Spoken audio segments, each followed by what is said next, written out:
Hi hello friends, welcome back to our channel. Today special ఇడ్లీలోకి అట్లులోకి కారపొడి ఏ విధంగా ప్రిపేర్ చేసుకోవాలో చూపిస్తాను. ఈ కారపొడితో ఒక్కసారి ట్రై చేసి చూడండి.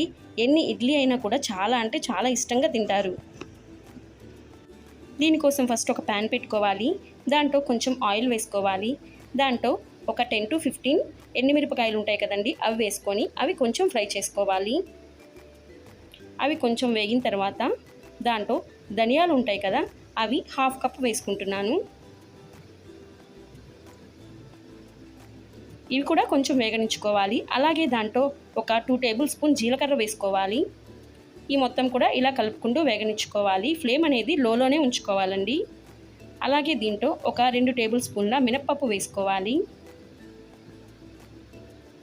ఇవి కూడా వేసుకున్న తర్వాత మొత్తం ఇలానే లో ఫ్లేమ్లో ఫ్రై చేసుకోవాలి. ఇవి కొంచెం ఫ్రై అయిన తర్వాత ఒక కప్ కరివేపాకు వేసుకోవాలి. నేను ఇక్కడ అంతా కూడా కరివేపాకుకి క్వాంటిటీకి చెప్తున్నానండి. ఒక కప్పు కరివేపాకుకి ఇవన్నీ కూడా వేసుకోవాలి. ఈ మొత్తం కూడా ఇలా వేగనిచ్చుకున్న తర్వాత గ్యాస్ ఆఫ్ చేసేసుకొని దీంట్లో కొంచెం చింతపండు వేసుకోవాలి. ఇక్కడ చూపిస్తున్నాను కదా, ఒక హాఫ్ లెమన్ చింతపండు వేసుకొని నెక్స్ట్ మిక్సర్ జార్లోకి ఈ మొత్తం కూడా తీసుకోవాలి.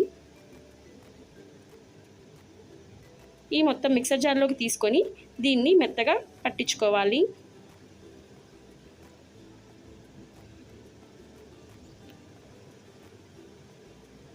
అలాగే మన టేస్ట్కి సరిపడా సాల్ట్ కూడా వేసుకోవాలి. ఇలా వేసేసుకొని మొత్తం కూడా మిక్సీ పట్టించుకోవాలి. వీలైనంత మెత్తగా గ్రైండ్ చేసుకోవాలి. ఇలా మెత్తగా చేసుకున్న తర్వాత దీంట్లో ఒక పెద్ద చిన్నులపాయ ఉంటుంది కదండి, పెద్ద చిన్నులపాయ వేసుకోవాలి. మీకు చిన్నులపాయ అంతగా ఇష్టపడిన వాళ్ళు ఒక 2-3 వేసుకుంటే సరిపోయిద్ది. ఈ చిన్నులపాయ వేసుకున్న తర్వాత ఒక 2 to 3 టైమ్స్ ఊరికే అలా గ్రైండ్ చేసి తీసేస్తే సరిపోయిద్ది. అంతేనండి, మనకు కావాల్సినటువంటి టేస్టీగా ఎమ్మీగా ఉండేటటువంటి ఇడ్లీలో కారపొడి రెడీ అయిపోయింది.